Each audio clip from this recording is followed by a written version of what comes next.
Bueno, vamos a ver, eu vou mirar se dou feito que facía a miña mãe. Eu nunca o fixen, é fiar alá.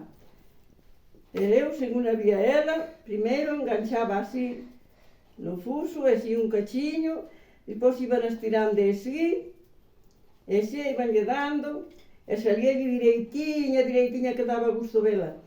E rombaba o fuso, e a mí non me romba, e caime moitas veces.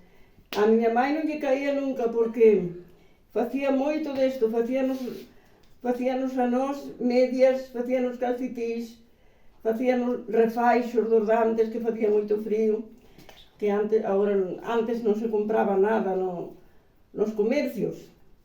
Todo iba facendo ela, hasta con feixa de nabo na cabeza, viña fiando polos camiños. Que se dicimos volo agora, a mitad das cousas non as vades creer, porque parece imposible, pero foi verdade, amigos.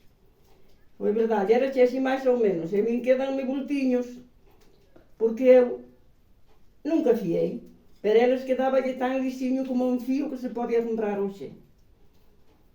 E si, e esta lá tampouco é boa, que é unha lá que se encontrou por aquí, que non vale para fiar, non é como a outra, que hai lá especial para fiar da ovella, e van a poñendo así, é onde lle quedaba máis gorda, e vanlle facendo así, pero se lle faban moito rómpeme. Existían.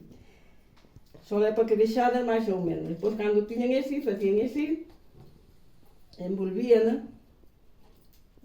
no fuso, a ver se o fago ben, envolvíana así no fuso, e depois volvían facer así, e volvían a empezar a fiar hasta facer, chamaban eles unha mazaroca moi grande,